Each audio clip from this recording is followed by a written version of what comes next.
হযরত বাদশা সালাউদ্দিন আইয়ুব রাহমাতুল্লাহ আলাইহি বীর বিক্রমের যুদ্ধ করলেন। ইহুদিরা পায়ের তলাতে মাটি তাদের থাকলো না।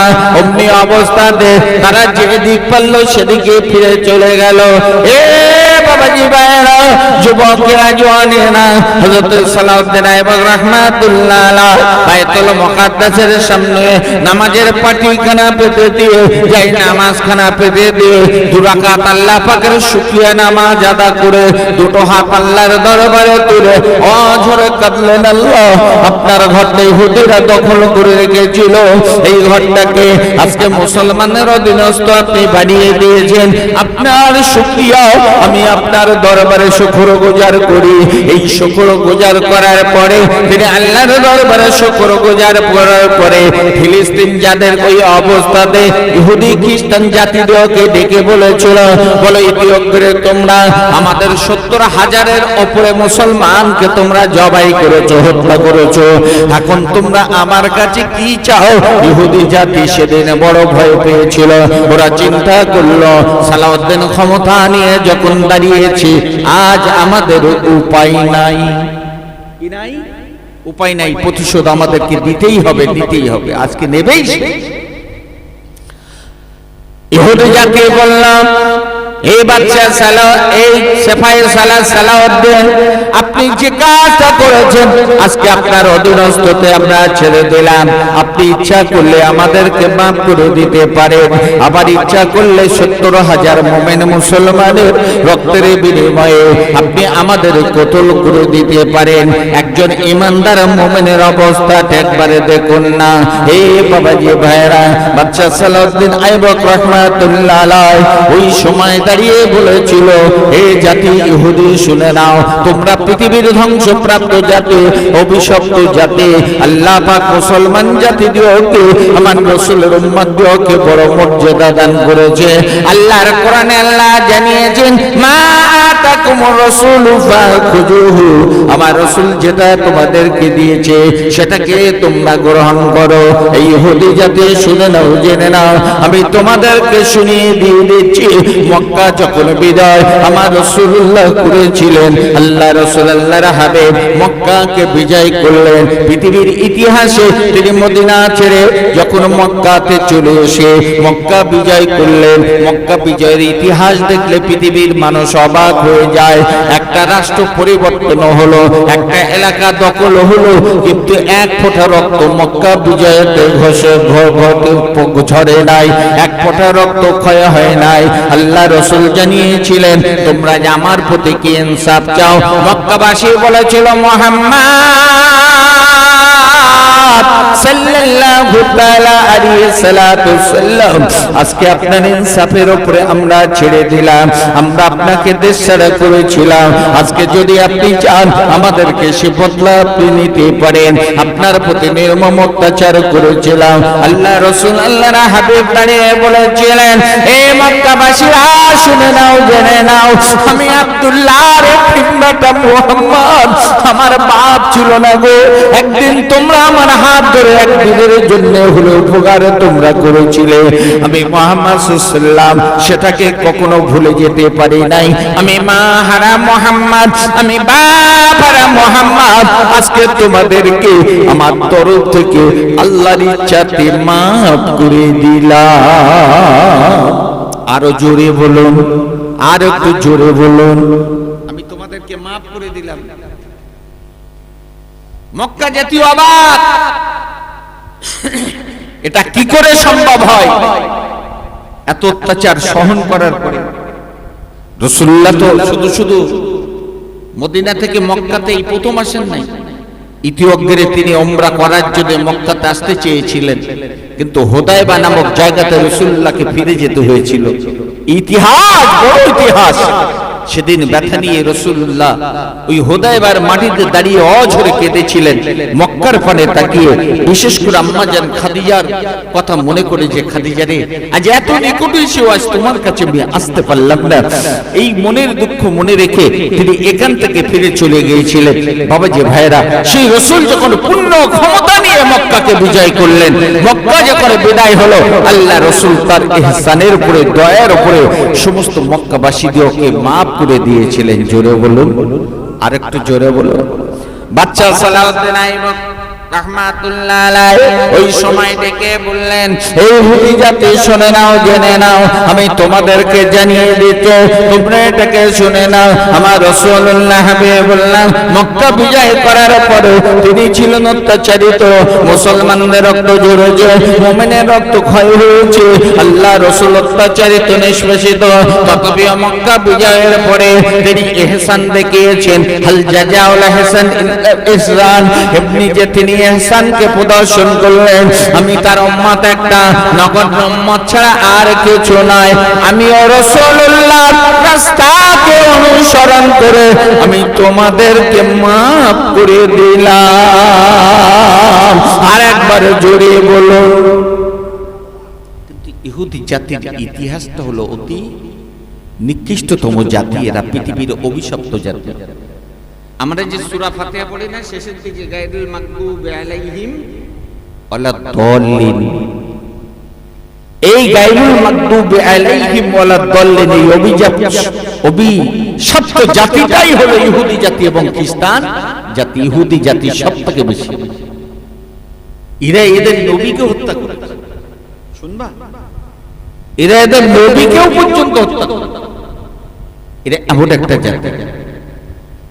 বিশ্ব সন্ত্রাস হিটলার যখন ইহুদি জাতিকে ধ্বংস করেছিল, হিটলার বলেছিল, শোনো, আমি এতগুলো ইহুদিকে মারলাম, মারার পরও বেশ কিছু এখনো বেঁচে রয়েছে, পৃথিবীর মানুষ আমাকে নিন্দাবাদ করছে, আমাকে খারাপ বলছে, তবে যে কটাকে রেখে গেলাম, এই কটা যদি পৃথিবীতে থাকে, এরা পৃথিবীটাকে অস্থির করে দেবে। আজকের দিনে দার্শনিকগণ প্রমাণ করছে, তারা বিবেচনা করছে, সেদিন হিটলারের কথাটা আজকে সত্য রূপে রূপান্তরিত হয়েছে। আজ পৃথিবীতে ওরা মাত্র অতি নগণ্য হওয়ার পরও সমগ্র বিশ্বকে ওদের অমল হেলেনাতে চলে। আমেরিকার মতো একটা প্রভাবশালী রাষ্ট্র ইহুদির নেতৃত্বেই চলে। ফিলিস্তিন, ইসরায়েল কত বড় রাষ্ট্র, বেশি বড় রাষ্ট্র না, একটা ছোট্ট একটা রাষ্ট্র, আমাদের পশ্চিমবাংলার হাত বললেও ভুল হবে, কিন্তু তার যা ক্ষমতা আছে, প্রযুক্তি আছে, আমেরিকার কাছে তাই নাই, পৃথিবীর কাছে কারোর কাছে না। কিন্তু এই জাতিকে আল্লাহ চাইলে ধ্বংস হবে না, হবে না। পৃথিবীর ইতিহাসে আল্লাহ কখনো অত্যাচারী ক্ষমতাকে টিকিয়ে রাখেননি। পৃথিবীর বুকে নমরুদ এসেছে, হামান এসেছে, সাদ্দাত এসেছে, ফেরাউন এসেছে। আল্লাহ সমগ্র অত্যাচারী জাতিকে ধ্বংস করেছে। তাদের বিপক্ষে যারা দাঁড়িয়ে ছিল, তারা মুমিন না মুনাফিক? জোরে বলো, মুমিন না মুনাফিক? তারা প্রত্যেকে মুমিন ছিল, ঈমানের ক্ষমতায় তারা বলিয়ান ছিল। আজকে যদি আজ আমরা মুসলমান, এই মুসলমানের অবস্থাটা আজকে আমাদের রাষ্ট্রপ্রধানরা আমাদের নিয়ে সিরিবিরি করছে, বুঝতে পারছেন? যে মুসলমানের ভোট ইতিমধ্যে বিজেপি বললো দরকার নেই। এই কয়েকদিন আগে প্রধানমন্ত্রী বলল এরা শুধু এই জাতিটা শুধু সন্তান উৎপাদন করে, শুধু বাচ্চা বাড়ায়। এখন আবার বলতেছে না কোনো অসুবিধা নেই, ভোট আমাদের একটু দরকার আছে। আর সেই সুযোগে আমার মতো মুসলমান ভাড়াটে কেটে হু হু করে নাচতে শুরু করে দিয়েছে। সোনার চাঁদা মানিকের আমার, ঈমান হলো মূলধন। ঈমান যদি আপনার না থাকে, আপনার ইবাদতের কোনো মর্যাদা নাই। আমি অনুরোধ করব, যত গোলাবাজি করে, চিটিংবাজি করে আর ধাপ্পাবাজি করি, একদিন আমার জীবন শেষ হবে না, হবে না? ইন্নাল মাউতাল্লাযীনা তাফাররু মিনহু ফাইন্নাহু মুলাকিকুম। আমার আল্লাহ জানিয়ে দিলেন, হে আদম জাতি শুনে নাও, জেনে নাও, তোমরা মৃত্যু থেকে যতই দূরে থাকতে চাও, মরণ তোমাদেরকে একদিন না একদিন আলিঙ্গন করবে। মরণ তোমাদেরকে, মরণের স্বাদ তোমাদের আস্বাদিত হতে হবে। বাবাজি ভাইরাও, এ যুবকেরা, জওয়ানেরা, হাতে ধরে বলি, পায়ে ধরে বলি, সময় কখন আসবে জানি না। পৃথিবীর মানচিত্রের অবস্থাটা খুব বেশি ভালো নয়। যে কোনো অবস্থাতে পৃথিবীতে দ্বিতীয় বিশ্বযুদ্ধ লাগার সম্ভাবনা রয়েছে। আজকে যা পৃথিবীর পরিস্থিতি চলছে, জানি না মরণ কখন আমার আপনার উপরে আসবে, ঠিক না ভুল? পাকিস্তান যখন বোম মারবে আমার দেশে, এই হাসনাবাদ থানায় চাঁদপুর গ্রামে আমরা মুসলমান বাস করি বলে এটা বাদ দিয়ে মারবে বলে মনে হয়? কথা বলে না তো, মারবে তো গড়ে তো চালাবে, তখন কি হবে?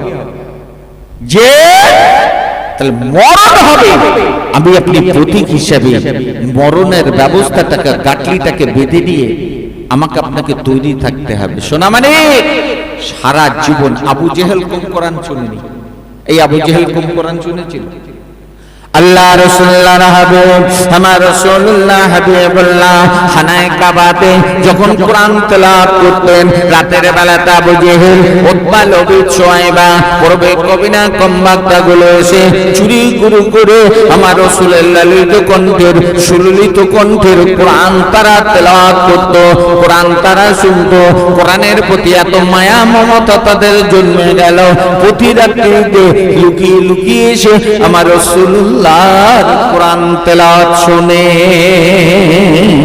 প্রতি রাতে বুঝতে পেরেছেন? আবু জেহেল লক্ষ্য করলো, খবর তো ভালো না। খানায়ে কাবার এদিক ওদিকে লক্ষ্য করছে, এদিকে লবিদ, এই তুমি এখানে? বলছি একটু দেখতে এসেছিলাম মুহাম্মদ সাল্লাল্লাহু আলাইহি ওয়াসাল্লাম কোরআন তেলাওয়াত করছে তাই। উতবা তুমি এখানে? এই খালিদ তুমি এখানে? বলছে দেখো, আমরা যদি এসে সকলেই মাতব্বর গুলো মুহাম্মদ সাল্লাল্লাহু আলাইহি ওয়াসাল্লামের কোরআন তেলাওয়াত শুনি, তাহলে এইটা যদি মক্কাবাসী দেখে ফেলে তো তারা তো সাহস পেয়ে যাবে, তারা তো সে মুহাম্মদ সাল্লাল্লাহু আলাইহি ওয়াসাল্লামের কোরআন তেলাওয়াত শুনবে। আর এই কোরআন যদি একবার শুনে তাদের অন্তরে যদি গেঁথে যায়, তারা তো আমাদের বাপ দাদার ধর্মকে ছেড়ে দেবে। শোনো, আবু জেহেল বলল আজকে একটা কি করছে, আজকে একটা ঘোষণা দিয়ে দিচ্ছে, কাল থেকে যেন কেউ আসবে না, কাল থেকে যেন এ বাকি কেউ আসবে না, এর একটা চরম পরিণতি তৈরি হবে। বুঝা গেছে? ঘোষণা দিয়ে দিয়েছে। কিন্তু রাতের সময় যখন হয়ে গেছে, আবু জেহেল লুকিয়ে লুকিয়ে চিন্তা করতেছে, আমি তো সকলকে নিষেধ করে দিয়েছি, তার মানে ওরা কেউ আসবে না, ওরা কেউ আসবে না, আমি যাই নিরিবিলি আজকে একটু কোরআন তেলাওয়াত শুনতে থাকি। আবু জেহেল চলে এসেছে। ওদিকে লবিদ চিন্তা করছে, মাতব্বর যখন মানা করে দিয়েছে কাউকে না যেতে, তাহলে মাতব্বরও আসবে না, তাহলে তো কাবাব খানায় কাবাতে আজ অন্য কোনো ঝামেলা নেই, আমি একটু যে কোরআন শুনতে চলে যাই। এক এক করে সমস্ত আবু সুফিয়ান চলে এসেছে, সব চলে এসেছে। শেষের বেলা রাত শেষ হবে, পালাতে তো হবে, একটা সময় আছে। এই একসাথে এর সাথে ওর দেখা, ওর সাথে ওর দেখা। আবু সুফিয়ান ডেকে বলছে, আবু জেহেল তুমি যতই বলো মুহাম্মদ সাল্লাল্লাহু আলাইহি ওয়াসাল্লাম যে কোরআন তেলাওয়াত করে, এটা কিন্তু দুনিয়ার কোনো বাণী নাই, এটা ঐশিক বাণী। যেদিন সেই কোরআন শুনে মানুষের অন্তরটা কেঁদেছে, তারা ঈমানের রাস্তাকে পেয়েছে। আজকে আমরা ঈমানের ঘরে, মুসলমানের ঘরে জন্মগ্রহণ করে যে কোরআন আজ আমাদের ঘরে তেলাওয়াত হয়, যে কোরআন আলেমদের সম্মুখ দিয়ে আমরা শুনতে পাই, সেই কোরআনের দাঁত আমাদের অন্তরের ভিতরে ঢুকতে চাচ্ছে, তার কি? তাহলে অন্তরটা কি হয়েছে? বেঈমানের থেকে আরো কঠিন হয়ে গেছে।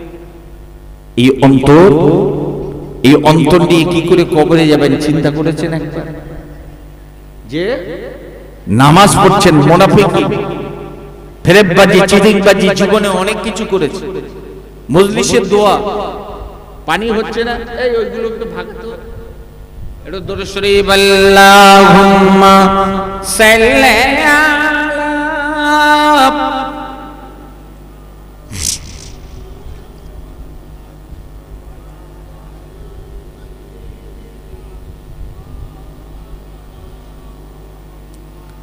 কথায় কথা বেড়ে যায়। আমি আবার বলছি, মরণের ডাক যে কোনো সময় আমার আপনাকে আসবে। নিজের জীবনটা তৈরি করে মরণের একটু মরে দেখুন, আমার করে যা করছি এর পরিণতিটা কোন জায়গায় রয়েছে। আব্বা জান, ভাই জানেরা, এই যুবকেরা, জওয়ানেরা, সোনা চাঁদ, সোনা মানিকেরা, যারা আখিরাতের কথা চিন্তা করেছে, নিজের জীবনটাকে যারা নির্ণয় করে নিয়েছে, আল্লাহ দুনিয়ার কামিয়াব তাদেরকে দান করেছে, আখিরাতের মঙ্গল সাধন তাদেরকে করেছে।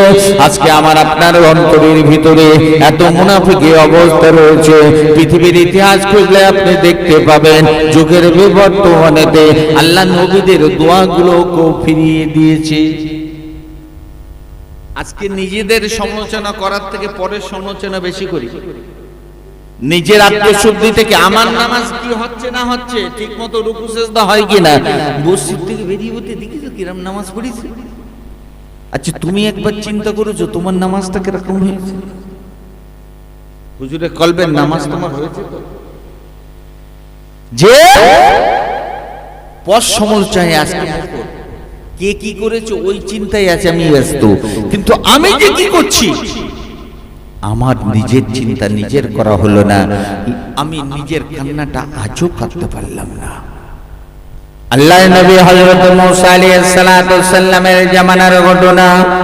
নবী মুসা আলাইহিস সালাতু সাল্লামের সময়তে আসমান থেকে বৃষ্টি হয় না, পানি হয় না, খরা ডেকে গেছে, মানুষের গরমে অতিষ্ঠ হয়ে পড়ছে।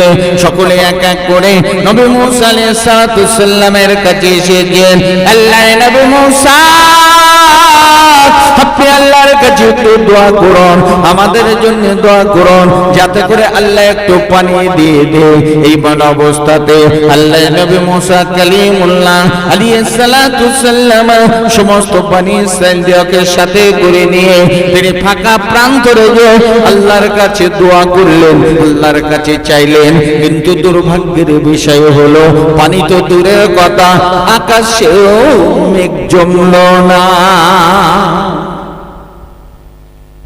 আকাশে মেঘ জমেনি, বোঝা গেছে?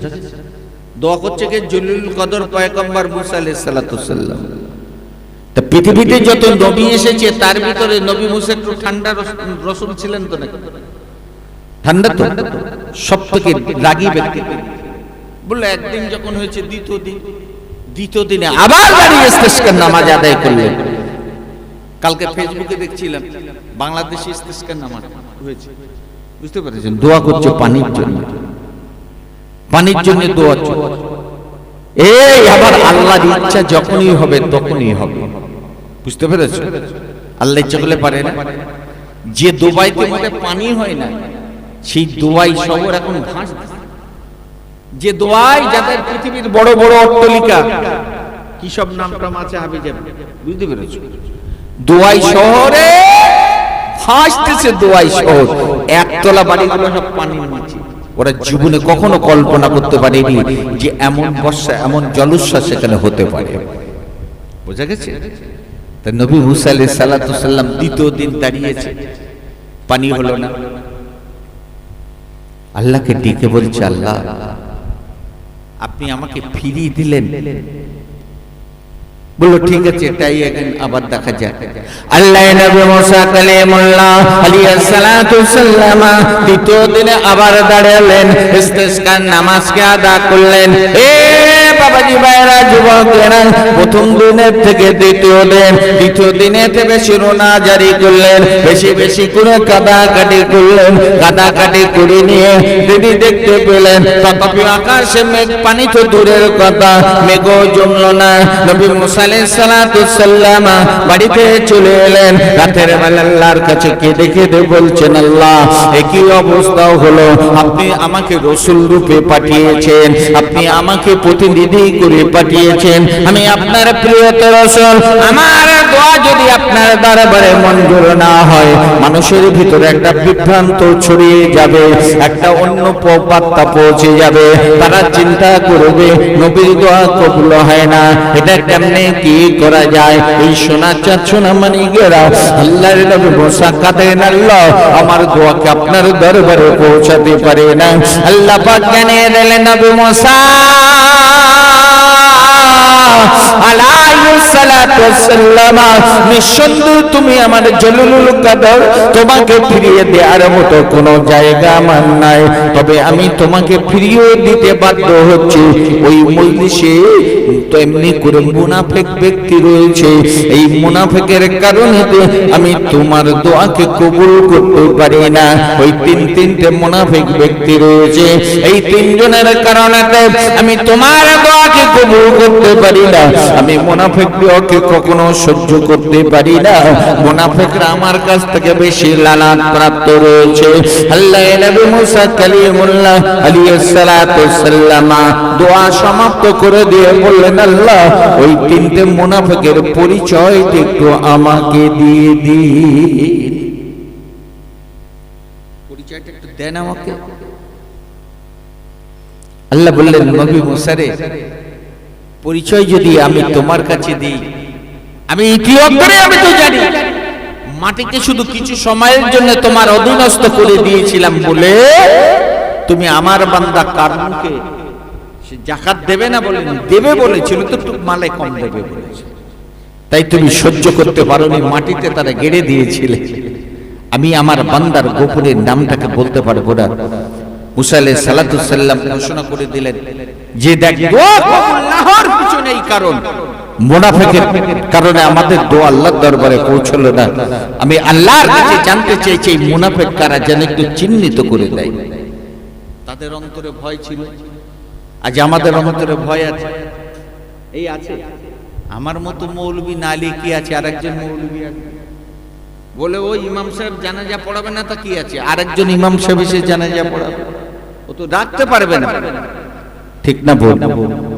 আজকে সামাজিক শাসন নাই, আজকে আমরা সকলেই যে যার মতো চলতে শুরু করেছি। এই বার্তা যখন পৌঁছে গেছে, ওই তিনজন মানুষ শুনেছে আল্লাহ আল্লাহ পাক যদি আমাদের নামগুলো আজকে ভুলে দেয়, তার জনসমক্ষে নবী মুসা আলাইহিস সালাতু সাল্লামের মতো ব্যক্তির ব্যক্তিত্ব আমাদেরকে ধ্বংস করে দেবে, ধূলিসাৎ করে দেবে, বাঁচার কোনো রাস্তা থাকবে না, আমাদের অপকর্মটা বেরিয়ে পড়বে। তিনজন আল্লাহর দরবারে এত কাঁদা কেঁদেছে, তিনজন এত কাঁদা কাঁদলো, সকাল হতে না হতে আল্লাহ পাক মুষলধারে পানি দান করে দিলেন। আসতে বললেন, চিৎকার করে বলুন না সুবহানাল্লাহ। আল্লাহ নবী মুসা আলাইহিস সালাতু সাল্লাম আল্লাহকে ডেকে বললেন, আল্লাহ আপনি বললেন মুনাফিক রয়েছে, মুনাফিকের কারণে আমার দোয়াকে আপনি কবুল করেন না। আয় আমার আল্লাহ, রাত তো শেষ হলো না, অথচ আপনি পানি দিলেন, আপনি আমাকে নিয়ে কেমন খেলা খেলছেন আল্লাহ জানি না, আপনার ইচ্ছায় সবই কিছু হয় আল্লাহ। আপনি আমাকে বললেন মুনাফিকের জন্য আমার দোয়া কবুল করলেন না, আবার আপনি বললেন যে তোমাকে ফিরিয়ে দিতে পারি না, ওই মুনাফিকগুলোর নামও আপনি বললেন না, তথাপিও আবার আপনি পানি দিলেন। আমি তিনটে দিন আপনার কাছে দোয়া করলাম, আমার দোয়া আপনার দরবারে মঞ্জুর হলো না। এই কথা শোনার বাদে আমার আল্লাহ পাক ডাক দিয়ে বললেন, বান্দা রে, এ নবী মুসা কালিমুল্লাহ, তুমি শুনে নাও, জেনে নাও, তুমি যখন ঘোষণা করেছো তিনজন মুনাফিকের কথা, আমার কাছ থেকে তাকে যখন তুমি ঘোষণা করে দিলে, আমার কাছ থেকে শোনার পরে তুমি যখন ঘোষণা করলে, ওই তিনজন মুনাফিক রাতের অন্ধকারে এত কান্না আমার দরবারে কেঁদেছে, চোখের পানি ছেড়ে দিয়ে কেঁদেছে, জীবনের খালেস তওবা তারা করেছে। আমি আল্লাহ পাক তাদের চোখের পানিকে ফিরিয়ে দিতে পারি নাই রে নবী মুসা, হে নবী মুসা কালিমুল্লাহ, আমি আল্লাহ পাক তাদের জীবনের গুনাহকে maaf করে দিয়ে তোমার দোয়াকে কবুল করে নিয়ে আমি পানি দান করে দিলাম। আরেকবার জোরে বলুন, মুনাফিক এই কাকে বলে?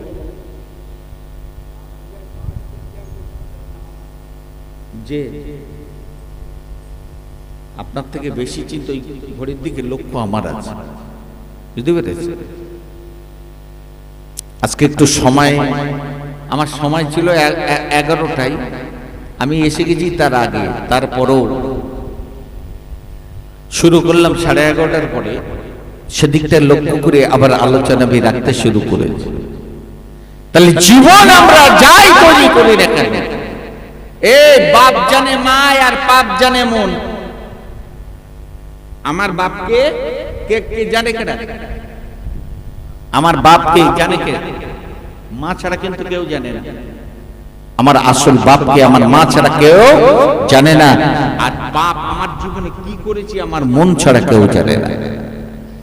তাহলে নিজের গুনার কথা স্মরণ করে, নিজের অন্তরের ভিতরে কি করেছি সেদিকটাতে মনে করে নিজের জীবনটা মানুষের জীবনে তৈরি করে আজকে আমরা জীবনটা তৈরি করার চিন্তা ভাবনা করি। একটু ভালো মজলিসে বসি, যেখানে বসলে ইসলাহি কালব হয়, আত্মশুদ্ধিকরণ করা যায়। যে কাজটা করলে নামাজ ভালো লাগে, যে কাজটা করলে রোজা ভালো লাগে, যে কাজটা করলে তসবিহ ভালো লাগে, তসবিহওয়ালাদের পাশে বসি, নামাজিদের পাশে বসি, রোজাদারদের সাথে চলি, তাহলে নিজেদের জীবনটাকে সুন্দরভাবে তৈরি করতে পারবো। আল্লাহ বললেন আহসানু আমালা, নেক আমল ছাড়া কবরে কোনো সার্টিফিকেট চলবে? কথা বলে না। কবরে কোনো ঘুষ চলবে নাকি মুনকার নকিরের কাছে? কিছু যদি না চলে, সেদিক থেকে আমার আপনাকে মনে রেখে নিজের জীবনটাকে আত্মশুদ্ধি করব। জিকিরের মজলিস হবে বলবো, অথচ ওই একবার জিকির করে তারপরে আর করব না। জিকিরের মজলিসে বসা হলো, কথা বলেন। তার কাছে বসতে হলে তার কাছে শিক্ষা নবিশ হিসেবে বসতে হবে। যার কাছে আপনি বসেন, তিনি যেভাবে যে রাস্তা বলে দেবেন সেই রাস্তাকে আপনাকে অনুসরণ করতে হবে। সর্বপ্রথম জবানটাকে ঠিক করতে হবে, মিথ্যা কথাটাকে একটু বেশি করে বলতে হবে, তাই তো? মিথ্যা কথাটাকে, জবানটাকে পরেশ করতে হবে। তারপরে খাওয়াটাকে ঠিক রাখতে হবে। তারপরে দিয়ে আপনি আল্লাহ আল্লাহ আল্লাহ আল্লাহ করবেন, দেখবেন আপনার এই দেহ মন অন্তরের ভিতর দিয়ে, আজ আমাদের মুখ আল্লাহ বলে না, দেহের ভিতরে 10টা স্থান আছে, 10 লতিফা বলা হয়।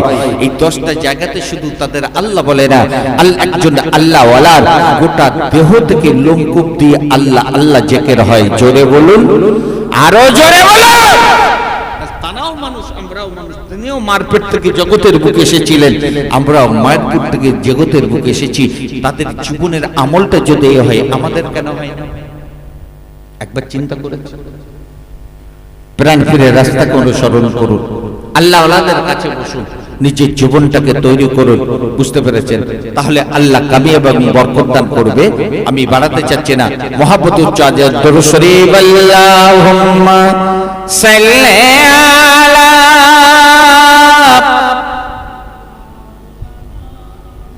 ওয়া আলা আলি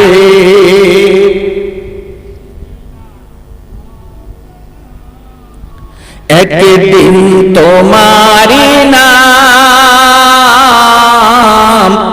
মসজিদে হবে এলান, একদিন তোমারি নাম মসজিদে হবে এলান। ঠিক না বল?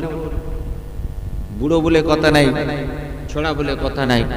অমুক সময় অমুকের জানাজা হবে, মসজিদের মাইক থেকে আসবে, সেদিকটাকে চিন্তা করে নিজের জীবনটাকে তৈরি করুন।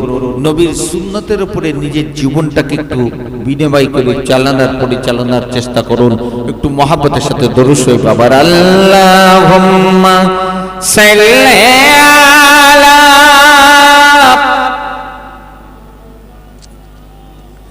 আরো জোরে ওয়ালা আলি সাইয়্যিদিনা। জন্ম আমার নবীর যুগে হলে কেমন হতো, জন্ম আমার নবীর যুগে হলে কেমন হতো, রাসূল পাক দেখিলে কেমন হতো,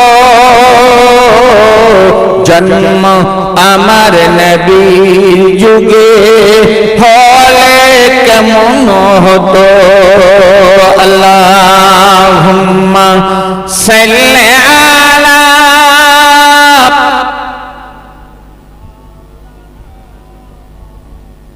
ওয়া আলা আলি সাইয়্যিদিনা। আসতো ভেসে হাজারাতে বেলালের মধুর আযান, আসতো ভেসে হাজারাতে বেলালের মধুর আযান।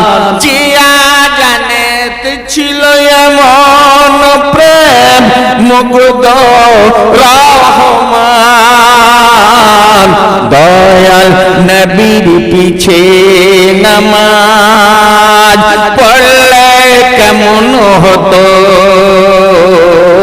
দয়াল নবীর পিছে নামাজ পড়লে কেমন হতো দোনায়নে রাসূল পাক দেখিলে কেমন হতো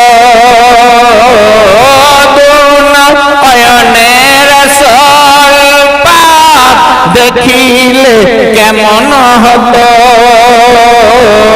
জন্ম আমার নবীর যুগে হলে কেমন হতো আল্লাহুম্মা সাল্লি আলা ওয়া আলা আলি সাইয়্যিদিনা ওয়া হাবিবিনা মুহাম্মদ। সুদূর মদিনায় রাসূলুল্লাহ আরাম ফরমাচ্ছেন, আসুন আল্লাহকে সাক্ষী রেখে বাংলার জমিনে দাঁড়িয়ে রাসূলকে একটু সালাম দেই। ইয়া নবী সালাম, ইয়া রাসূল সালামুন আলাইকা, ইয়া হাবিবি সালামুন আলাইকা সালাওয়াতুল্লাহি তাআলাল বদরু আলাইনা মিন সানিয়াতিল বিদাই ওয়াজাবা শুকুরু আলাইনা মাদা লিল্লাহি দাই ইয়া নবী সালামুন ইয়া রাসূল সালামুন আলাইকা, ইয়া হাবিবি সালামুন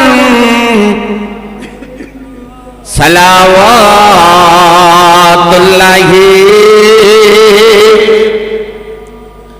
তুহি है रहबर हमारा, हम सब है तेरी सहारा, रहम कर सब पर खुदा लीजियो सलाम हमारा, या नबी सलामुन या रसूल सलामुन अलैका, या हबीब सलामुन सलावातुल्लाहि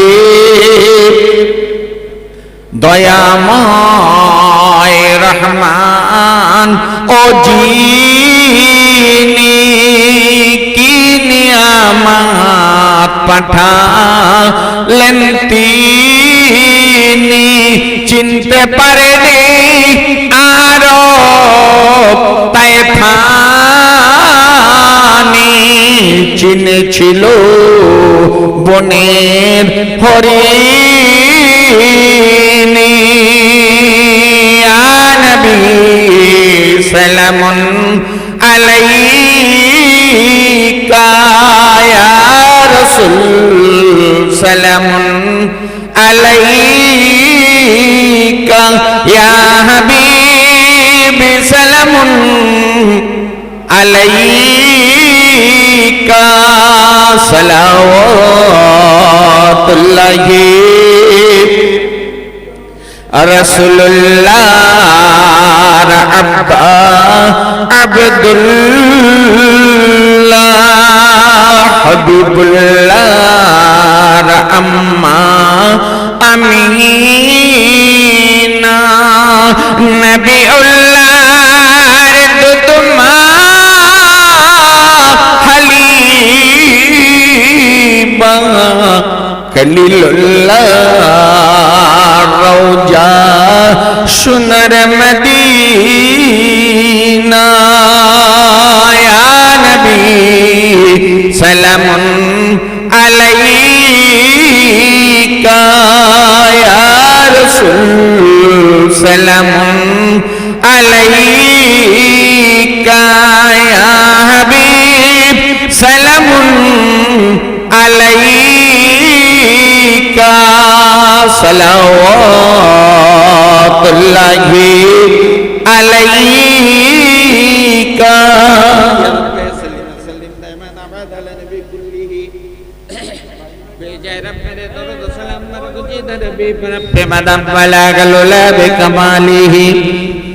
कशफत दुजा बिजमालिही हसनत जमिया खुसालिही सल्लु अलैहि वालिही अल्लाहुम्मा सल्ली अला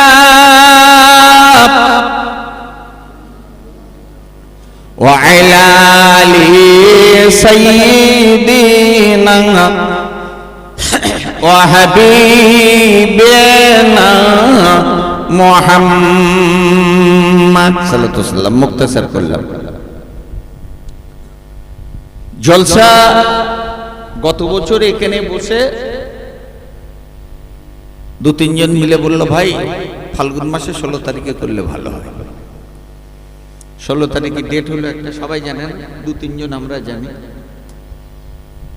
আমি বাইরে জলসাও নিলাম না, পাশে একটা হরিকাটির দাওয়াত এসছে, রাত 11টার সময়, 11টা হবে না, 8টায় দিশটা হোক, হলো না।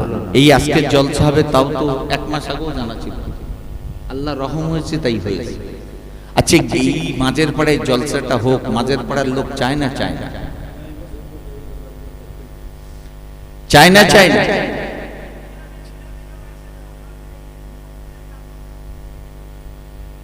সে তো ঠিক সবাই আসবে এটাও তো তেমন কথা না। ও তো চাঁদাতে ভাড়া দেশে, বুঝতে পারো না, আমার মতন মৌলবীর ভাড়া দেওয়া, তাই ও দেখতে ভাড়াইতে মাল দিয়ে পার করে দেবো। ওরা আজকে যা কুটুম্বিতে যা করার দরকার করে নেবে, সারা বছর আর কুটুম্বিতে তোর হয় না। ওদিকে শালিটা ফোন করে বলবে, এ দুলো ভাই তোর কিন্তু মিলা দিলে একটু বলিস নি, লজ্জা শরমের ব্যাপার, ভাইরা ভাইটা নিমন্ত্রণ করতে হবে, বুঝতে পারো। কিন্তু বুনির নেমন্তন্ন করতে হবে এই কথা একবার কারোর মনে থাকবে না। ও শালীর নেমন্তন্ন করতে হবে, ভাইরা ভাইরা বলতে হবে, এটা মাথায় মনে আছে। কিন্তু বুন বুনাই কজন নেমন্তন্ন করে বলে মনে হয়, বলো বুকি হাত দিয়ে বলো। আসল কথা বললে শুনলে খারাপ লাগে, বুঝতে পেরেছ? এখন জলসায় কেউ আসুক না, মুরব্বীদের একটা সাবরাসানি হয়, যদি মনে করে হবে ইনশাল্লাহ তাহলে হবে। আমি তো মনে করলাম যে আজ জলসা হয়তো বলে এসেছিলাম যে চাঁদা পয়সা করতে হবে না, তাড়াতাড়ি করে শেষ করে ঘন্টাখানির ভিতর দোয়া খায়ের করে দেবো। আমি সেই রাস্তায় খাতা পাতা নিয়েছি, হাজির হয়ে গেল, দোষ আমার না কিন্তু, বুঝতে পারছি? তাহলে আগামী বছরে যদি হয় একটু তাড়াতাড়ি করে বলো দিন দেখি, তাবারুকের জন্য,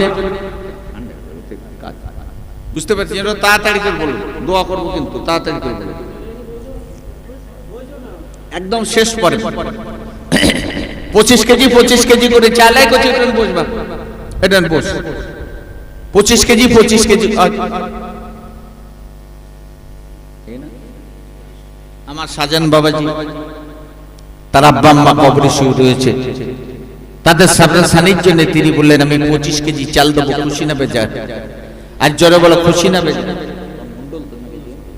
সাজান গাজী পিতা মরহুম মাদার গাজী, একটু তাকবীর দাও, নারায়ে তাকবীর। আচ্ছা আস্তে করে বল কোচি, নারায়ে তাকবীর। আমার বাবাজি সাজান গাজী সাহেব জোরে বলো জিন্দাবাদ। 1 বস্তা চাল জোরে বলো না মারহাবা, নারায়ে তাকবীর। আমার আইব আলী ভাই, আইব আলী সানা, তিনি বললেন যে 1 বস্তা চাল দেবো, খুশি না বেজার? তাকবীর দাও, নারায়ে তাকবীর। জনাব আইব আলী সানা জোরে বলুন জিন্দাবাদ। 1 বস্তা চাল জোরে বলো না মারহাবা, নারায়ে তাকবীর। কি আছো তাড়াতাড়ি বলো। এই দেখ ওই কেডা ওদিক বলতে আমি ওইটা কেডা কিন্তু ও একটা গোপন দান এসেছে 25 কেজি চাল। বান্দা তার নিজের নামকে গোপন রেখেছে, কিন্তু আল্লাহর দরবার থেকে গোপন নেন। আল্লাহ আমার এই গোপন দানকে আপনি কবুল করুন। আল্লাহ তার জীবনের গোপন গুনাহগুলোকে আপনি গোপন করে দেন। সকলে বলুন আল্লাহুম্মা আমিন। নারে দেবে